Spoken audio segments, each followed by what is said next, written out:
बंदी छोड़ सतगुरु रामपाल जी परमेश्वर जी की जय हो।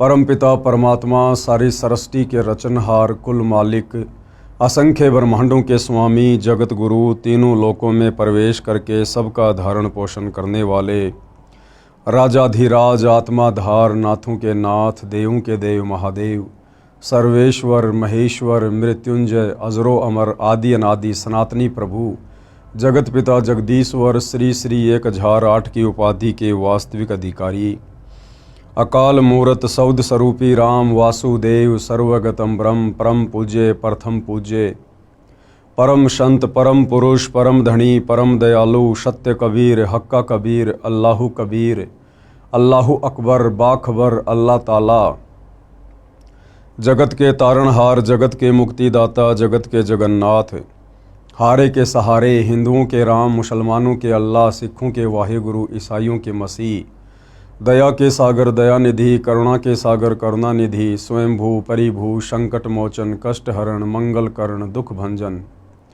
अविगत कबीर निर्विकार निर्विषम परमात्मा अलय अलेख सतगुरु आदि अनादि सतगुरु असली मर्यादा पुरुषोत्तम असली राम असली कृष्ण असली घनश्याम असली मुरारी राजाओं के राजा महाराजाओं के महाराजा शहनशाहों के शहनशाह सम्राटों के सम्राट भगवानों के भगवान अल्लाहों के अल्लाह प्रभुओं के प्रभु मसीहाओं के मसीह सच्चे वाहिगुरु बाबाओं के बाबा पीरों के पीर सेठों के सेठ जगत सेठ सावड़सा सेठ सर्वगुण संपन्न अनंत कोटि कलाओं के स्वामी अनंत कोटि ब्रह्मांडों के नायक योगियों में महायोगी ध्यानियों में महाध्यानी सिद्धों में परम सिद्ध ज्ञानियों में तत्व ज्ञानी ब्रह्म ज्ञानी महाज्ञानी परम ज्ञानी सर्वश्रेष्ठ ज्ञानी विज्ञानी युवा कबीर समर्थ कबीर असमवात अमित ओझा सच्चे रहनुमा करीम अल्लाह सुभान अल्लाह दुनिया के अंतिम पैगंबर 8 सितंबर 1951 से गांव धनाना जिला सोनीपत हरियाणा भारतवर्ष की पावन भूमि पे प्रकट रियल कल की भगवान श्री नारायण साकार हरि श्री बाबा साहेब नूर अनंत परमात्मा सच्चे दरवेश सच्चे बाखबर संत श्रोमणी सतगुरु रामपाल जी परमेश्वर जी के चरण कमल में साध संगति से जुड़े हुए देश विदेश से आप और हम सभी सत्सेवक भाई बहनों का अनंत कोटि दंडोत प्रणाम। भाई और बहनों, बहुत बड़ी दया बहुत बड़ी मेहर पूज्य गुरुदेव भगवान की परमेश्वर रामपाल जी की, जिनके शुभ आशीर्वाद से विशेष आशीर्वाद से उन्हीं के कर कमल से लिखित पवित्र पुस्तक हिंदू साहिबान नहीं समझे गीता वेद पुराण, इस पवित्र पुस्तक के ऊपर वीडियो बनाने की श्रृंखला जारी है। इसी श्रृंखला में आज हमारा ये तीसरे नंबर का वीडियो है। प्रत्येक वीडियो में पूज्य गुरुदेव भगवान के आशीर्वाद से विशेषकर हिंदू समाज के भाई बहनों को अध्यात्म के विषय में बहुत अच्छी खासी जानकारी प्राप्त हो रही है। पिछले वीडियो में हमने देखा कि किस प्रकार से परमेश्वर के द्वारा बनाए गए जितने भी जीव जंतु हैं स्त्री पुरुष हैं, विशेषकर मानव शरीरधारी जितने भी स्त्री और पुरुष हैं पूरे विश्व के, जो आपस में अनेक धर्मों में बंट चुके हैं, उन सब के शरीर की रचना एक समान है। सभी के शरीर में बने कमल चक्रों में देवी देवताओं का वास है। उसके बाद पूज्य गुरुदेव ने हमें बताया कि सनातनी पूजा क्या है। वर्तमान में सनातनी पूजा हिंदू समाज में हो रही है या लुप्त हो चुकी है। तो बहुत सारी जानकारियां हमने प्राप्त की। आज हम इस तीसरे पार्ट में आगे बढ़ेंगे और तीसरे पार्ट में पूज्य गुरुदेव भगवान हमें क्या समझा रहे हैं कि सभी धर्मों के मानवों को, विश्व में जितने भी धर्म हैं, हिंदू मुस्लिम सिख ईसाई जैनी सिख बौद्ध यहूदी मंगोली, जितने भी धर्म हैं तकरीबन 4000 के आसपास छोटे मोटे धर्म बने हुए हैं। उन धर्मों में जितने भी मानव शरीरधारी स्त्री या पुरुष हैं, उन सबको कर्म फल तीनों देवता ही देते हैं। कौन से तीनों देवता? श्री ब्रह्मा श्री विष्णु श्री शिव जी, क्योंकि ये तीनों देवता एक ब्रह्मांड में 3 लोक के स्वामी हैं और हम इनके अंतर्गत एक ब्रह्मांड में रहते हैं। तो ये यहाँ के मैनेजर हैं तीनों। श्री ब्रह्मा जी रजोगुण के स्वामी हैं, श्री विष्णु जी सतोगुण के स्वामी हैं और श्री शिव जी ये तमोगुण के स्वामी हैं। और पूरा ये प्राणी समुदाय इन्हीं तीनों गुणों से प्रभावित रहता है। तो विश्व के सभी धर्मों के सभी मानवों को, चाहे स्त्री हो या पुरुष हो, बच्चा हो या बूढ़ा हो, उन सबको उनके कर्मों के अनुसार फल ये तीनों देवता ही प्रदान करते हैं। अब यहाँ पर कुछ शंका समाधान है। प्रश्न शंका होती है कि शरीर में जो कमल चक्र व देवता ब्रह्मा विष्णु आदि बताए हैं, इनको न ईसाई, न यहूदी, न मुसलमान, न सिख आदि जानते तक नहीं। मानना यानी पूजना तो दूर की कौड़ी है। तो उत्तर गुरुदेव भगवान ने दिया है कि किसी के न मानने व न जानने से इन देवताओं का अस्तित्व समाप्त नहीं हो जाता है। यह अध्यात्म ज्ञान की कमी है। संपूर्ण अध्यात्म ज्ञान जो सूक्ष्म वेद में है, यानी 5वें वेद में, कबीर सागर में, गरीबदास जी के सदग्रंथ साहिब में, उसका ज्ञान वर्तमान में मेरे यानी लेखक के, लेखक कौन? परम पूज्य सतगुरु रामपाल जी, उनके अतिरिक्त विश्व में किसी को ज्ञान नहीं है। इस संपूर्ण अध्यात्म की जानकारी वर्तमान में सतगुरु रामपाल जी के अलावा धरती पर अन्य किसी भी साधु संत महात्मा आचार्य शंकराचार्य जी को नहीं है। जिस कारण से एक हिंदू धर्म को छोड़कर विश्व के बाकी धर्म के मानने वाले लोगों ने इन देवी देवताओं को मानना पूजना ही लगभग छोड़ रखा है।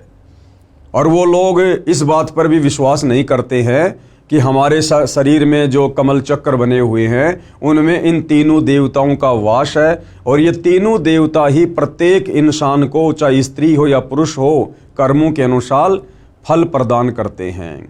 तो पूज्य गुरुदेव भगवान कह रहे हैं कि भाई ये तो आपके आध्यात्मिक ज्ञान की कमी है।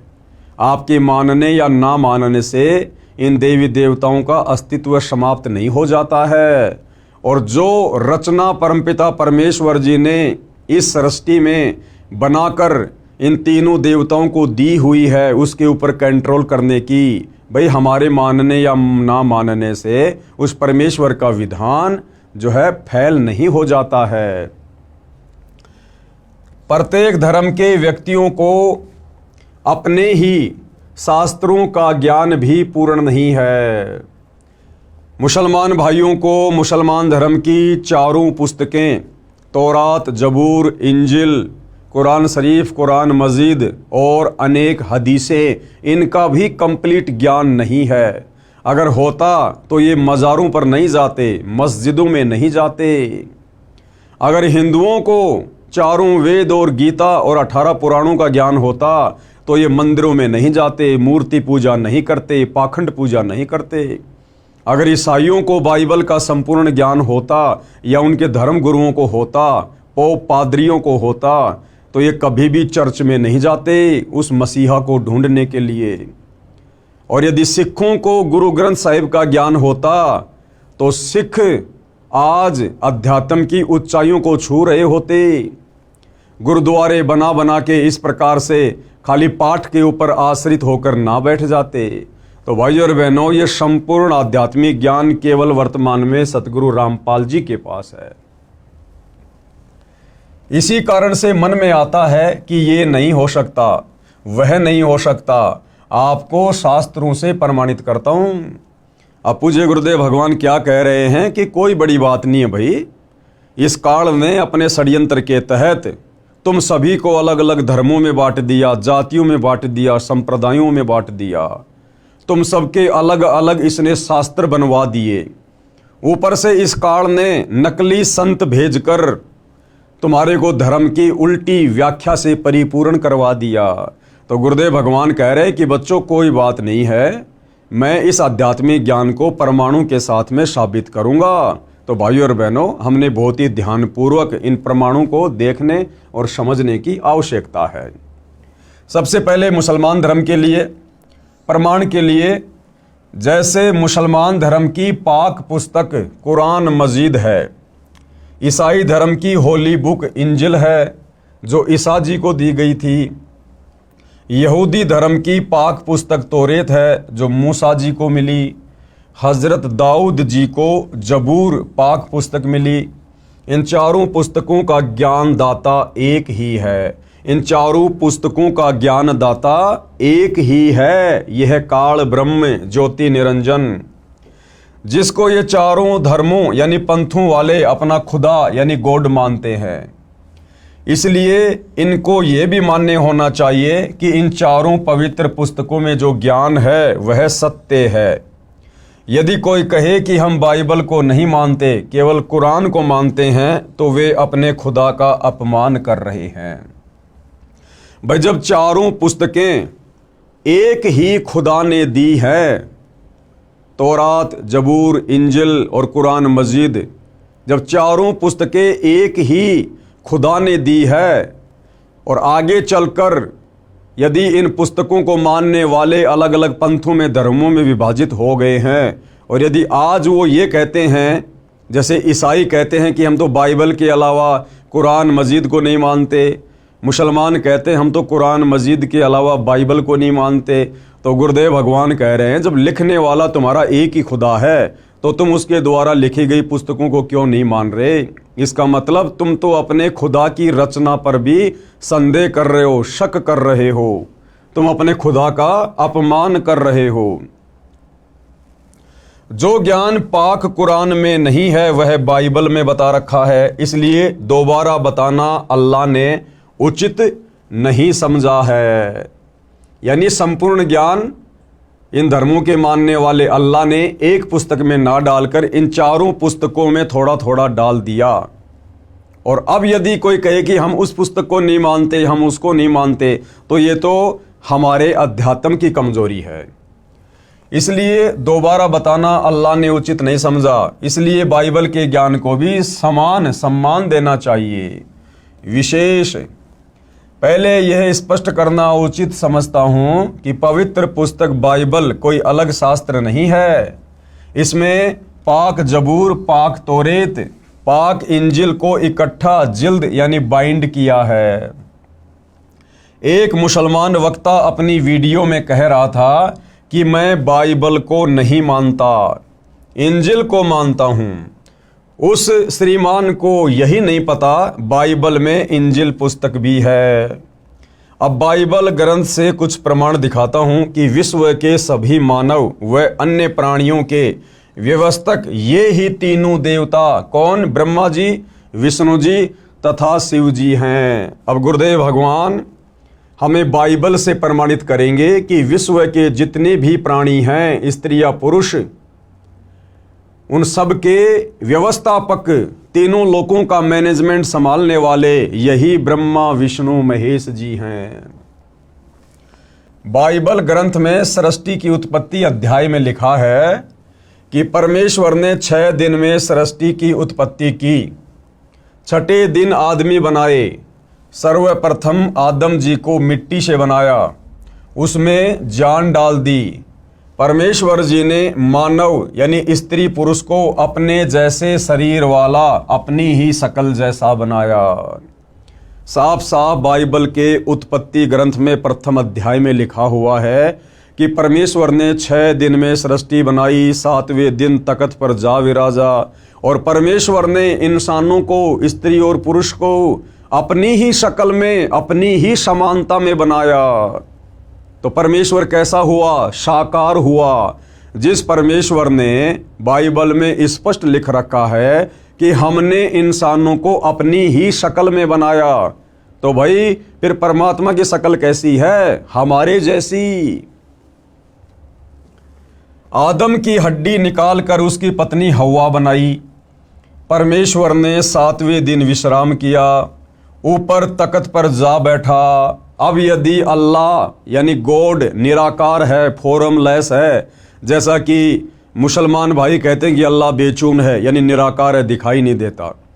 ईसाई कहते हैं कि गॉड इज फॉर्मलेस यानी अल्लाह का, भगवान का, परमेश्वर का कोई रूप नहीं है। और यहाँ क्या लिखा जा रहा है बाइबल में कि 6 दिन में सृष्टि रचकर 7वें दिन परमेश्वर यानी अल्लाह तख्त पर जा विराजा यानी सिंहासन पर जाकर बैठ गया। अब भाई यदि परमेश्वर अल्लाह निराकार है, दिखाई नहीं देता, उसका कोई आकार नहीं है, तो फिर तख्त पर बैठेगा कौन? तख्त पर वो बैठेगा जो साकार है।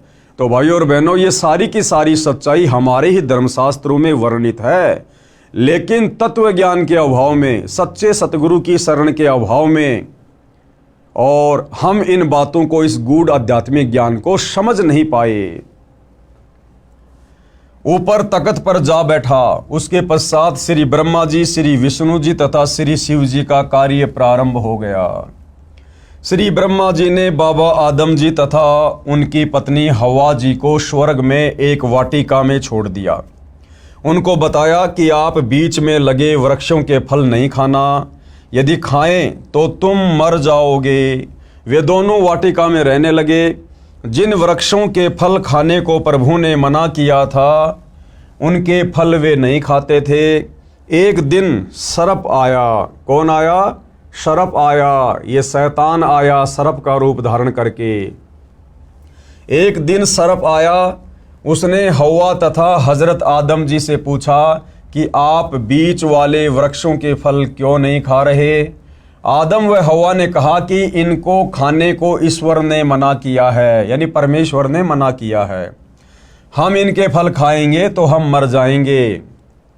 सर्प बोला, इनके फल खाने से तुम बिल्कुल नहीं मरोगे। इन वृक्षों के फल खाने से तुम्हें भले बुरे का ज्ञान हो जाएगा। यानी सर्प रूप में शैतान आदम जी और हवा को भ्रमित करने लगा, परमेश्वर का वचन तोड़वाने की कोशिश करने लगा। और भाई और बहनों, हम सतगुरु रामपाल जी परमेश्वर जी के सभी फॉलोवर को, उनके भक्तों को साथ साथ में बहुत ही गहरी शिक्षा भी लेकर आगे बढ़ना है। परमेश्वर ने 6 दिन में सृष्टि रची, 7वें दिन तख्त पे जा विराजा और सारे नियम कायदे कानून आदम जी और हवा जी को समझाकर चले गए कि तुमने इस वाटिका में यानी इस बगीचे में कौन से वृक्षों के फल खाने हैं और कौन से वृक्षों के फल नहीं खाने हैं। उसके बाद भाई और बहनों, शैतान ने उन दोनों को सर्प का रूप बनाकर भ्रमित करने का कुप्रयास किया। तरह तरह से उनको बरगलाया, उनके मन में शंकाएं पैदा कर दी कि वो जो तुम्हारा परमेश्वर है ना, वो ये नहीं चाहता कि तुम भी हमारे में से एक हो जाओ, तुम भी अमर हो जाओ। इसलिए उन्होंने तुम्हें मना किया है, क्योंकि ये बीच वाले जो फल हैं ये अमर फल हैं, इनको खाने से इंसान अमर हो जाता है और तुम्हारा परमेश्वर नहीं चाहता कि तुम अमर हो जाओ। तो इस प्रकार से सर्प ने उसको भ्रमित किया। भाई और बहनों, आज वही परमपिता परमेश्वर जिन्होंने 6 दिन में सृष्टि रची और 7वें दिन तख्त पर जा विराजे थे, कबीर देव सत्य पुरुष परम अक्षर ब्रह्म, आज वही परम अक्षर ब्रह्म सतगुरु रामपाल जी के रूप में धरती पर प्रकट हैं। और आज पूज्य गुरुदेव भगवान ने हमें अध्यात्म के साथ साथ बहुत सारे नियम भी बताए हैं, मर्यादाएं भी बताई हैं, जिनको गुरु वचन कहते हैं। अब भाइयों और बहनों, ये काल किसी न किसी के माध्यम से, किसी न किसी के रूप में, किसी न किसी को प्रेरणा करके हम सत भक्ति करने वाली आत्माओं से वो नियम तुड़वाने का प्रयास करेगा, हमारे मन में शंकाएं पैदा करेगा या करवाएगा। तो आप और भगत भाई बहनों ने भी वर्तमान में दृढ़ता के साथ भक्ति मार्ग पर टिके रहना है। और जो आज्ञा हमें पूज्य गुरुदेव भगवान ने अपने सत्संगों के माध्यम से दे दी है, जो नियम और मर्यादा हमारे ऊपर लागू कर दिए गए हैं, हमने उन्हीं नियम और मर्यादाओं में रहकर, गुरु वचन के अंतर्गत रहकर इस सत भक्ति को सफल करने की दिशा में आगे बढ़ना है। इन वृक्षों के फल खाने से तुम्हें भले बुरे का ज्ञान हो जाएगा। ईश्वर नहीं चाहता कि तुम्हें भले बुरे का ज्ञान हो। सर्प की बात मानकर दोनों ने भले बुरे का ज्ञान करवाने वाले वृक्षों के फल खा लिए। यानी सर्वप्रथम परमेश्वर ने जब सृष्टि रची, आदम और हवा को बनाया, तो सर्वप्रथम भाई और बहनों, आदम और हवा दोनों ने परमेश्वर का वचन तोड़ दिया।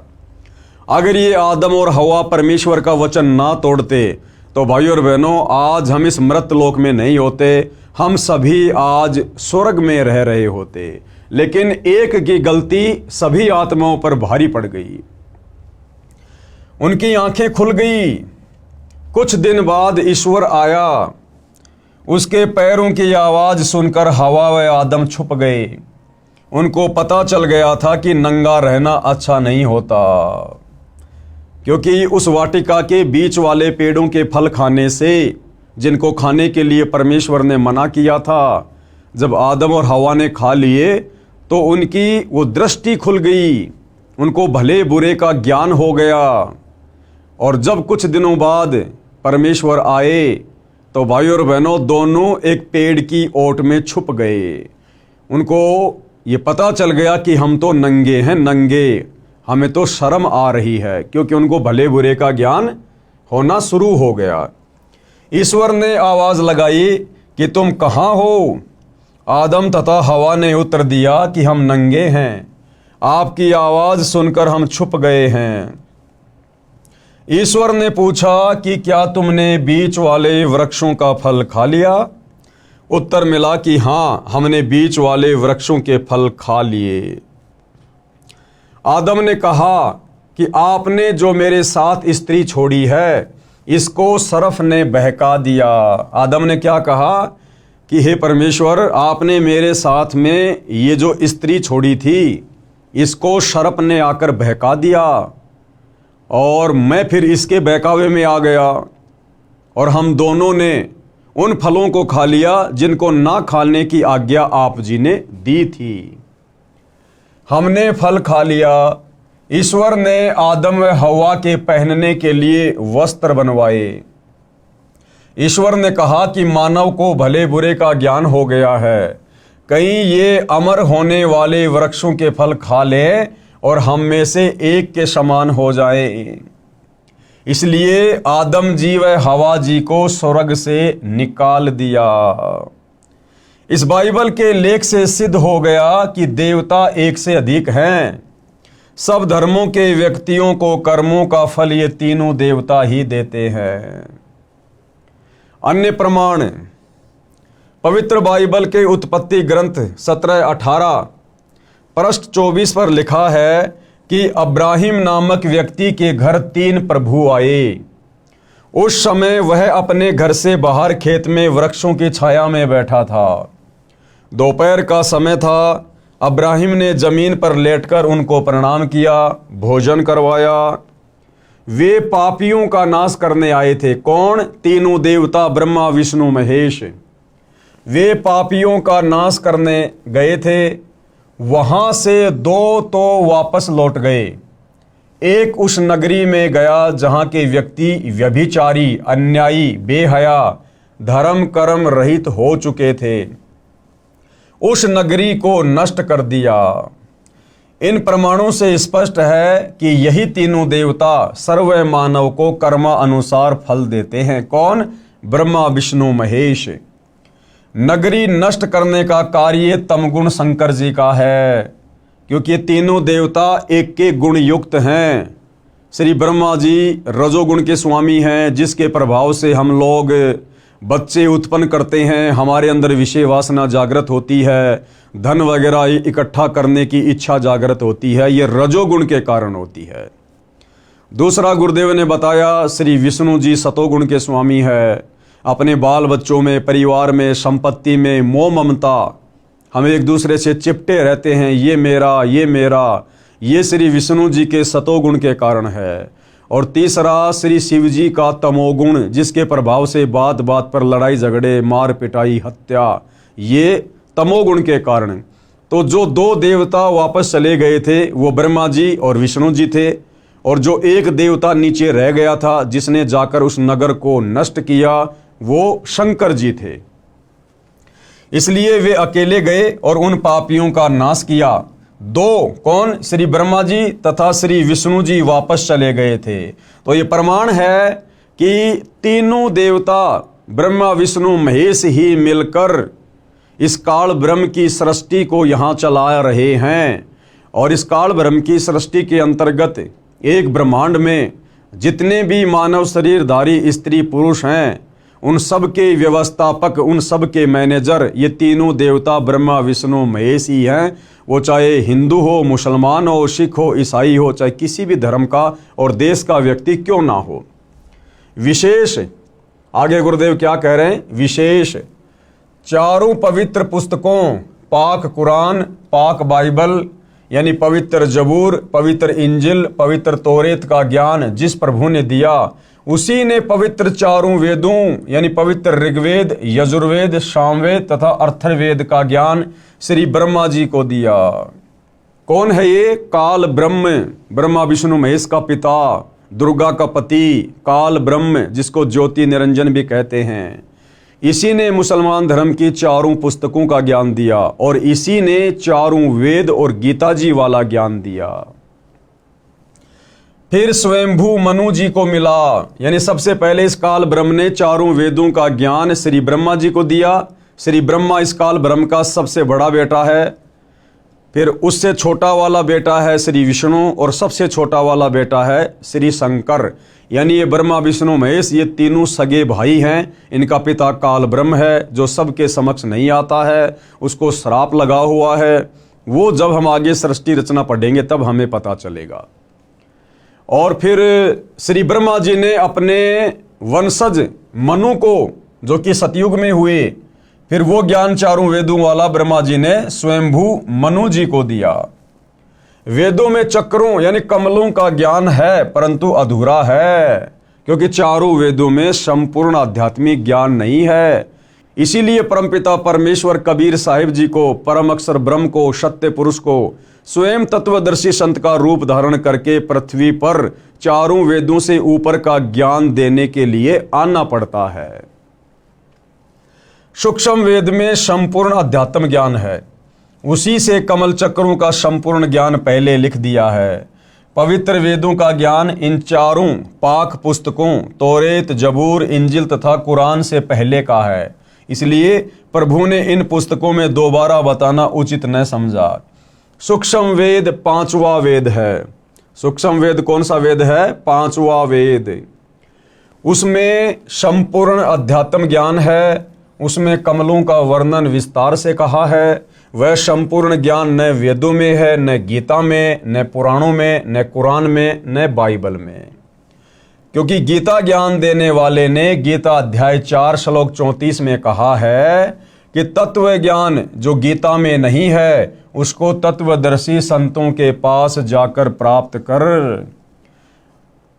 भाइयों और बहनों, गीता का ज्ञान वेदों वाला ही ज्ञान है, यानी चारों वेदों का निष्कर्ष पवित्र गीता जी है। और संपूर्ण आध्यात्मिक ज्ञान ना तो चारों वेदों में है, फिर गीता जी में होगा कहाँ से? इसीलिए गीता ज्ञान देने वाले भगवान ने गीता अध्याय 4 श्लोक 34 में कहा है कि हे अर्जुन, उस तत्व ज्ञान को प्राप्त करने के लिए, समझने के लिए तू तत्वदर्शी संतों की खोज कर।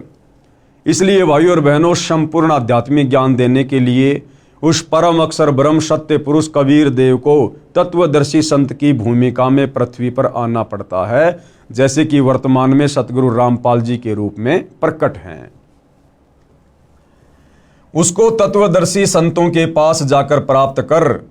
यदि गीता में तत्व ज्ञान होता तो बता देता कि तत्व ज्ञान उस अध्याय में है। इसी प्रकार कुरान मजीद में सूरत फुरकानी 25 आयत नंबर 52 से 59 में कहा है कि जिस परमात्मा ने 6 दिन में सृष्टि रची, 7वें दिन तख्त पर जा विराजा, उसकी खबर किसी बाखबर यानी तत्वदर्शी संत से पूछो। इसी प्रकार यदि कुरान मजीद में यानी कुरान शरीफ में अगर संपूर्ण आध्यात्मिक ज्ञान होता तो सूरत फुरकानी 25 आयत नंबर 52 से 59 में कुरान का ज्ञान देने वाला अल्लाह यानी ये काल ब्रह्म, ये शैतान हज़रत मोहम्मद को ये कदापि ना कहता कि हज़रत मोहम्मद, जिस अल्लाह ने 6 दिन में सृष्टि रची, 7वें दिन तख्त पर जा विराजा, उस अल्लाह की जानकारी तू किसी बाखबर से जा पूछ। अगर कुरान का ज्ञान देने वाला अल्लाह ये काल ब्रह्म यदि संपूर्ण आध्यात्मिक ज्ञान रखता तो किसी बाखबर की शरण में जाने की सलाह हज़रत मोहम्मद जी को नहीं देता। तो गुरुदेव के कहने का मतलब है कि जिसने चारों वेदों का ज्ञान दिया, जिसने गीता का ज्ञान बोला, उसी ने मुसलमान धर्म की चारों पुस्तकें तौरात, जबूर, इंजिल और कुरान मजीद का ज्ञान दिया। जिस परमात्मा ने 6 दिन में सृष्टि रची, 7वें दिन तख्त पर जा विराजा, उसकी खबर किसी बाखबर यानी मुसलमान धर्म में तत्वदर्शी संत को बाखबर कहते हैं, जानने वाला। यानी तत्वदर्शी संत से पूछो। इस प्रकरण से स्पष्ट हो जाता है कि विश्व के मानव को कर्म फल देने वाले श्री ब्रह्मा जी, श्री विष्णु जी तथा श्री शिव जी हैं। वह अन्य देवता भी हैं। प्रत्येक मानव के शरीर के कमलों में जो जो देवी देवता व प्रभु बताए हैं, इनकी साधना करके ही मानव अपना कल्याण करवाए। और वही संसार में दूसरा कोई तरीका नहीं है सतभक्ति करके अपनी आत्मा का कल्याण करवाने का। आगे पूज्य गुरुदेव भगवान हमें क्या सलाह दे रहे हैं। मैं रामपाल दास व मेरे अनुयायी इन देवताओं की साधना नित्य करते हैं। हम इन देवताओं की पूजा नहीं करते, हम इनकी साधना करते हैं। पूजा में और साधना में पूज्य गुरुदेव भगवान ने इसी पुस्तक में पहले बताया कि बड़ा अंतर है। पूजा तो केवल अपने इष्ट की करनी होती है और उस इष्ट की प्राप्ति के लिए साधना इन देवताओं की भी साथ साथ में करनी पड़ती है। तो पूजा और साधना में रात दिन का अंतर होता है। तो गुरुदेव भगवान क्या कह रहे हैं कि मैं और मेरे अनुयायी इन देवताओं की साधना नित्य करते हैं। हालांकि भाई और बहनों, तत्वदर्शी संत को साधना करने की आवश्यकता नहीं पड़ती है, क्योंकि वे स्वयं परम अक्षर ब्रह्म होते हैं, स्वयं सारी सृष्टि के मालिक होते हैं। वे तो हमसे भक्ति करवाने के लिए आते हैं। लेकिन भाई और बहनों, इस काल लोक के नियम और मर्यादाओं के तहत गुरु शिष्य परंपरा को निभाते हुए उस परम अक्षर ब्रह्म को मनुष्य रूप धारण करके और एक मुंह बोला गुरु बना के भक्ति करने की लीला करनी पड़ती है। इसलिए वो परमेश्वर यहाँ पर लिख रहे हैं कि मैं और मेरे अनुयायी इन्हीं मंत्रों का जाप करते हैं जो मंत्र इन देवी देवताओं के हैं। मैं रामपाल दास व मेरे अनुयायी इन देवताओं की साधना नित्य करते हैं। हम देवताओं की पूजा नहीं करते, साधना करते हैं। साधना अलग चीज है, पूजा अलग चीज है। इसके साथ साथ एक असुर निकंदन रमैणी यानी आरती है, जो दिन के 12 बजे से रात्रि 12 बजे तक कभी भी करने का विधान है।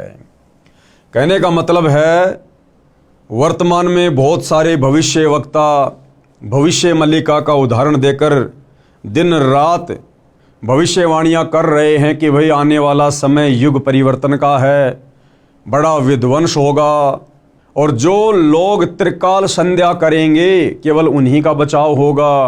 तो भाई और बहनों, असल में वो त्रिकाल संध्या क्या है ये उन भविष्य मल्लिका वाले भविष्य वक्ताओं को नहीं पता है। ये वास्तविक त्रिकाल संध्या यानी दिन में 3 समय की जाने वाली आरती, ये भी वर्तमान में केवल सतगुरु रामपाल जी के पास ही है। और हम उनके जितने भी अनुयायी हैं, फॉलोवर हैं, ये त्रिकाल संध्या भी विधिवत केवल हम ही करते हैं। तो उसी त्रिकाल संध्या के अंतर्गत दोपहर की आरती, जिसको असुर निकंदन रमैणी कहते हैं, उस असुर निकंदन रमैणी में हम विश्व के समस्त देवी देवताओं की साधना करते हैं, उनकी स्तुति करते हैं। इस विधि से की जाने वाली आरती केवल सतगुरु रामपाल जी के पंथ में ही मिलेगी। असुर निकंदन रमैणी यानी आरती है, जो दिन के 12 बजे से रात्रि 12 बजे तक कभी भी करने का विधान है। हम प्रतिदिन करते हैं। फिर भी कोई कहता है कि रामपाल देवी देवताओं को नहीं मानता, न अपने अनुयायियों को इनकी साधना करने देता, उसने ठीक से हमारे ज्ञान व भक्ति व साधना को समझा नहीं है। हम जीव तो इन देवताओं की शक्ति की तुलना में कीड़े मकोड़े के समान हैं, परंतु हम सत्य भक्ति व साधना करते हैं, हमारा मोक्ष निश्चित है। जो दास के द्वारा बताई शास्त्र प्रमाणित साधना व पूजा करेगा, उसका भी पूर्ण मोक्ष हो जाएगा। वह भी गीता अध्याय 18 श्लोक 62 में कहे सनातन परम धाम यानी सत्यलोक में चला जाएगा, उसको परम शांति प्राप्त होगी। उसका 3 ताप का कष्ट भी समाप्त हो जाएगा। अब भाइयों और बहनों, ये 3 ताप का कष्ट, विश्व के समस्त प्राणी, उनके ऊपर जो भी आपत्तियां आती हैं, आपदा आती हैं, वो 3 ताप के कष्ट के कारण ही आती है। और ये 3 ताप के कष्ट हैं दैहिक, दैविक और आध्यात्मिक, जिनका खुलासा आगे पूज्य गुरुदेव भगवान करेंगे। दैहिक यानी शरीर में आने वाले कष्ट, दैविक यानी किसी देवी देवता का रुष्ट हो जाना, और आध्यात्मिक किसी के द्वारा जादू जंत्र करवा देना, टोना टोटका करवा देना, मूठ वगैरह करवा देना। ये 3 ताप के कष्ट होते हैं जिससे मनुष्य शरीरधारी प्राणियों को दुखी किया जाता है।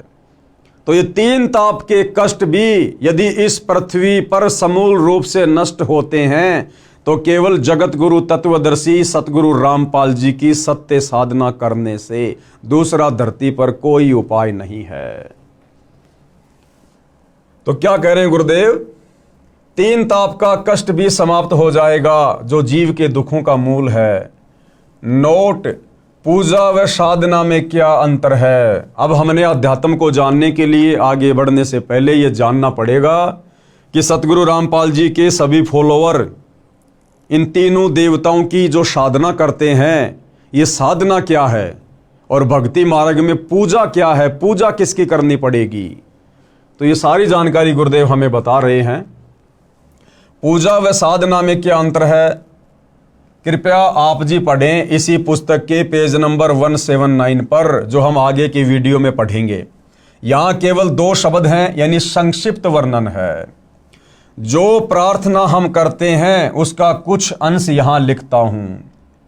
जैसे दोपहर की आरती में हम भगत भाई बहन जो समस्त देवी देवताओं की स्तुति करते हैं, वंदना करते हैं, संक्षेप में गुरुदेव भगवान थोड़ा बहुत उस आरती को यहां लिख रहे हैं ताकि प्रथम बार सतगुरु रामपाल जी की पुस्तकें पढ़ने वाला, उनके सत्संग सुनने वाला किसी भी प्रकार की शंका में ना रहे, भ्रमणा में ना रहे कि भाई सतगुरु रामपाल जी तो देवी देवताओं की पूजा छुड़वाते हैं, उनकी साधना छुड़वाते हैं। ऐसा कुछ भी नहीं है। सतगुरु रामपाल जी देवी देवताओं की वास्तविक साधना करवाते हैं। और हम सभी भगत भाई बहन जो सतगुरु रामपाल जी के फॉलोवर हैं, जो दोपहर की आरती करते हैं, उसमें इन समस्त देवी देवताओं का जिक्र है। मैं लेखक देवी देवताओं का सम्मान करता हूं। हम सभी सतगुरु रामपाल जी के फॉलोवर समस्त देवी देवताओं का सम्मान करते हैं, आदर करते हैं, लेकिन पूजा हम केवल अपने गुरुदेव भगवान की करते हैं, अपने इष्ट की करते हैं। पूजा केवल परमेश्वर की करनी होती है, बाकी आदर सम्मान हम सबका करते हैं। मैं तथा मेरे अनुयायी प्रतिदिन विश्व के सभी देवी तथा देवताओं का सम्मान व उनकी स्तुति करते हैं। प्रमाण के लिए दोपहर की स्तुति के कुछ अंश। सत्य पुरुष समर्थ ओंकारा, अदली पुरुष कबीर हमारा, यानी जिसकी हमने पूजा करनी है वो हमारा इष्ट है कबीर, जो वर्तमान में तत्वदर्शी संत का रोल कर रहे हैं, यानी तत्वदर्शी संत की भूमिका कर रहे हैं सतगुरु रामपाल जी। ये स्वयं कबीर परमेश्वर हैं। तो पूजा तो हमने केवल अपने गुरुदेव भगवान की करनी है, उनके अनुसार बताई गई ही हमने भक्ति करनी है। बाकी आदर सम्मान हम सभी देवी देवताओं का करते हैं, उनके भी मंत्र जाप करते हैं। सत्य पुरुष समर्थ ओंकारा, अदली पुरुष कबीर हमारा, आदि युगादि दया के सागर, काल कर्म के मोचन आगर, दुख भंजन दरवेश दयाला, असुर निकंदन करे पैमाला, आव खाक पावक और पोना, गगन सुन्न दरियाई दोना, धर्म राय दरबानी चेरा, सुर असुरों का करे निबेरा, सत का राज धर्म राय कर ही, अपना किया सभय दंड भर ही। शंकर शेष और ब्रह्मा विष्णु, ये देखिएगा हम लोग जो दोपहर की आरती करते हैं, जो दोपहर की संध्या करते हैं, उसमें विश्व के तमाम देवी देवताओं की स्तुति आ जाती है। कुछ एक के नाम लिख दिए जाते हैं, कुछ एक की वैसे सूक्ष्म रूप से हो जाती है।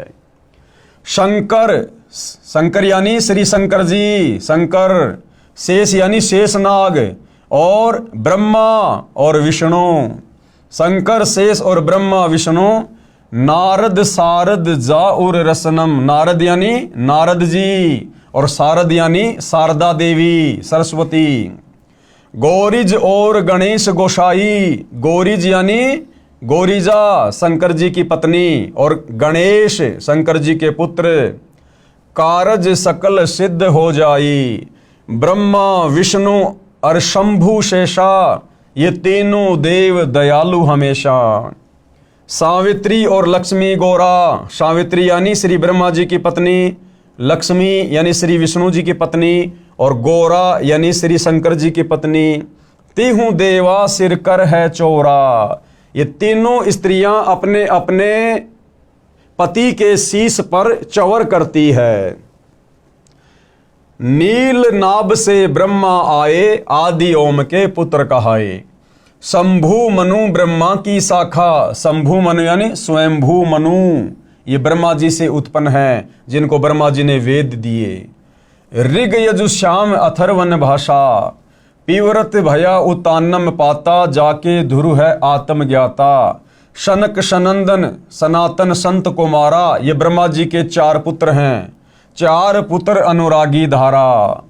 33 कोटि कला विस्तारी, सहस 88 मुनि जन ध्यारी। कश्यप पुत्र सूरज सुर ज्ञानी, 3 लोक में किरण समानी। ये जो कश्यप जी हैं इनके पुत्र हैं सूर्य देव और 3 लोक में किरण समानी। 60,000 संगी बल खेलम और बीना रागी अजब बलेलम। 3 कोटि योद्धा संग जाके, यानी सूर्य के ऊपर जो देवता कंट्रोल करता है सूर्य देव, उसके अंग संग 3 करोड़ योद्धा रहते हैं। सिकबंदी हैं पूर्ण साखें, हाथ खड़ग गल पुष्प की माला। कश्यप सुत है रूप विशाला। कौस्तुभ मणि जड़ा विमान तुम्हारा, यानी सूर्य देव का जो विमान है वो कौस्तुभ मणियों से जड़ा हुआ है। और सुर नर मुनि जन करत जुहारा। चंद सुर चकवे पृथ्वी माही, निश्वासर चरणों चितलाही। पीठे सूरज सन्मुख चंदा, काटे त्रिलोकी के फंदा। तारायण सब स्वर्ग समूलम, पखे रहें सतगुरु के फूलम। जय जय ब्रह्मा समर्थ स्वामी, येती कला परम बददामी। यहाँ देखो फिर से श्री ब्रह्मा जी का नाम आया है, आगे फिर श्री शंकर जी का आएगा। जय जय शंभु शंकर नाथा, कला गणेश और गौरीज माता। जो लोग ये कहते हैं ना कि संत रामपाल जी तो देवी देवताओं की साधना छुड़वाते हैं, अरे सतगुरु रामपाल जी तो देवी देवताओं की यथार्थ साधना करवाते हैं, जिसके करने से ही लाभ होगा। कोटि कटक पैमाल करंता, ऐसे समर्थ शंभु कंता। चंद लिलाट सुर संगीता, योगी शंकर ध्यान उदिता। नीलकंठ सोहे गरुड़ासन, शंभु योगी अचल सिंहासन। गंग तरंग छूटे बहुदारा, अजपा तारी जय जयकारा। रिद्धि सिद्धि दाता शंभु गोसाई, दारिद्र मोक्ष सबय हो जाई। यानी रिद्धि सिद्धि के दाता यहाँ पर किसको बताया गया है? श्री शंकर जी को। और कहते हैं सारा का सारा जो ये दारिद्र है, गरीबी है, निर्धनता है, इससे शंकर जी जीवों को उबार देते हैं। आसन पद्म लगाए योगी, नी इच्छा निर्वाणी भोगी। सर्प भुजंग गले रुंडमाला, वृषभ चढ़िए दीन दयाला। वामे कर त्रिशूल विराजे, दैने कर सुदर्शन साजे। अब हिंदू समाज के भाई बहनों को तो ये भी नहीं पता कि शंकर जी के कौन से हाथ में तो त्रिशूल रहती है और कौन से हाथ में सुदर्शन चक्कर रहता है। वो भी पूज्य गुरुदेव भगवान बता रहे हैं। वामे यानी बायां हाथ, उल्टा हाथ। वामे कर त्रिशूल विराजे, कर यानी हाथ, यानी शंकर जी के जो है बाएं हाथ में त्रिशूल रहता है। और दाहिने कर यानी दाहिने हाथ में सुदर्शन साजे। सुन अरदास देवन के देवा, शंभु योगी अलख अबेवा। तू पैमाल करे पल माही, ऐसे समर्थ शंभु साई। 1 लाख योजन ध्वजा फरके, पचरंग झंडे मोहरे राखें। काल भद्र करत देव बुलाऊं। अब ये देखो काल भद्र का भी नाम है। शंकर के दल सब ही ध्याऊं, कि शंकर जी के जितने भी गण हैं हम संत रामपाल जी के भगत उनकी स्तुति करते हैं। भैरव क्षेत्रपाल पलितम, देखो आपके भैरव का भी नाम आ गया यहाँ पर। भैरव क्षेत्रपाल पलितम भूत अरुदेत चढ़े संगीतम, जो कि शंकर जी की सेना में शामिल हैं। राक्षस भंजन बिरद तुम्हारा, शंकर जी को कहा जा रहा है कि राक्षसों का संहार करना तुम्हारा कार्य है। जो लंका पर पद्म 18, जिस प्रकार आपने राम रावण युद्ध के समय 18 पद्म सेना भेजी थी। कोट्यों गंधर्व कमंद चढ़ावे, शंकर दल गिनती नहीं आवे। मारे हाक दहाक चिंगारे, अग्नि चकर बाणों तन जारे। कंप्या शेष धरणी थरनानी, जा दिन लंका घाली घानी। तुम शंभु ईसन के ईसा, व्यर्षभ चढ़िए विश्वे बीसा। इंद्र कुबेर और वरुण बुलाऊं, ये देखिए इंद्र देवताओं का राजा, ये कुबेर धन का देवता, वरुण जल का देवता। इंद्र कुबेर और वरुण बुलाऊं, राप्ती सवेत सिंहासन ल्याऊं। इंद्र दल बादल दरियाई, 96 कोटि की हुई चढ़ाई। सुरपति चढ़े इंद्र अनुरागी, अनंत पदम गंधर्व बड़वागी। कृष्ण भंडारी चढ़े कुबेरा, अब दिल्ली मंडल बोर्यों फेरा। वरुण विनोद चढ़े ब्रह्मज्ञानी, कला संपूर्ण 12 बाणी। धर्मराय आदि युगादि चेरा, 14 कोटि कटक दल तेरा। चित्रगुप्त के कागज माही, जेता उपजा सतगुरु साई। सातों लोकपाल का रासा, उर में धरिए साधु दासा। विष्णुनाथ है असुर निकंदन, संतों के सब काटे फंदन। नरसिंह रूप धरे गुरु राया, हिरणा कुशकु मारण धाया। शंख चक्र गदा पद्म विराजे, भाल तिलक जाके उर साजे। ये आपके विष्णु जी की महिमा की जा रही है। वाहन गरुड़ किरसन अश्वारा, लक्ष्मी ढोरे चवर अपारा। रावण अहिरावण से मारे, सेतु बांध सेना दल तारे। जरासिंध और बाली खपाए, कंस के चानोर हराए। और काली दैमे नागी नाथा, शिशुपाल चकर से काट्या माथा। काल यवन मथुरा पर धाये, 18 कोटि कटक चढ़ आए। और मुचकंद पर पीतांबर डार्या, काल यवन जहां बेग सिंहार्या। परशुराम 52 अवतारा, ये आपके परशुराम जी का भी नाम ले दिया गया है। और कोई न जाने भेव तुम्हारा, शंखासुर मारे निर्वाणी, बरहा रूप धरे परवानी। राम अवतार रावण की बेरा, ये त्रेता युग में जन्मे विष्णु अवतार रामचंद्र जी का भी जिक्र कर दिया। राम अवतार रावण की बेरा। और ये आपके हनुमान जी का नाम भी आ गया, हनुमत हाका सुनी सुमेरा। अब बताओ आप ये कैसे कह सकते हो कि सतगुरु रामपाल जी देवी देवताओं की साधना छुड़वाते हैं?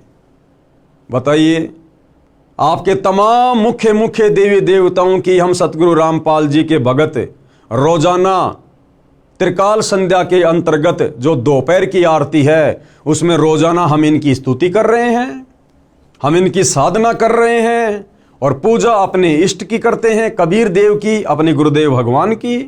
तो भाई और बहनों, अध्यात्म को अच्छे से समझने की आवश्यकता है। अब आगे क्या कह रहे हैं गुरुदेव भगवान? गीता ज्ञान दाता से अन्य पूर्ण परमात्मा का प्रमाण।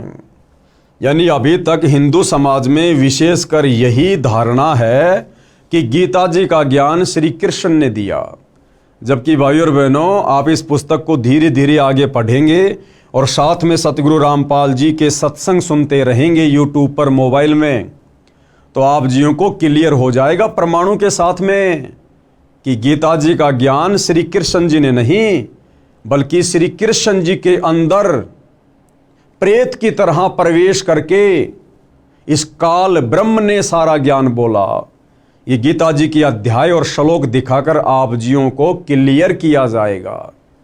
तो गीता का ज्ञान बोलने वाला कौन? ये काल ब्रह्म, जो कि ब्रह्मा विष्णु महेश का पिता है, दुर्गा का पति है।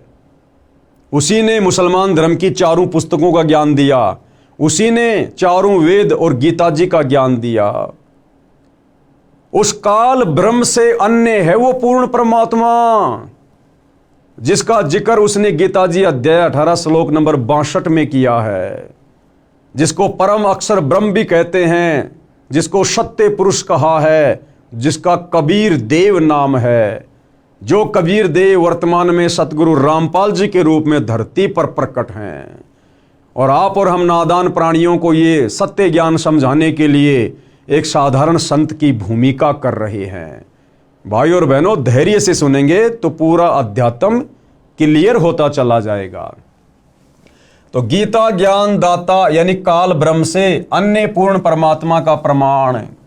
अब ये गीता जी में कहाँ लिखा हुआ है, किस अध्याय में है, किस श्लोक में है, आप धैर्य के साथ में देखते रहिए। और यदि आपने गीता जी को खरीद लिया है तो आप गीता जी से साथ साथ में अध्याय और श्लोक मिलान भी करते रहिए। हमारा इष्ट यानी पूज्य परम अक्षर ब्रह्म है। परम अक्षर ब्रह्म कौन? कबीर देव, सत्य पुरुष।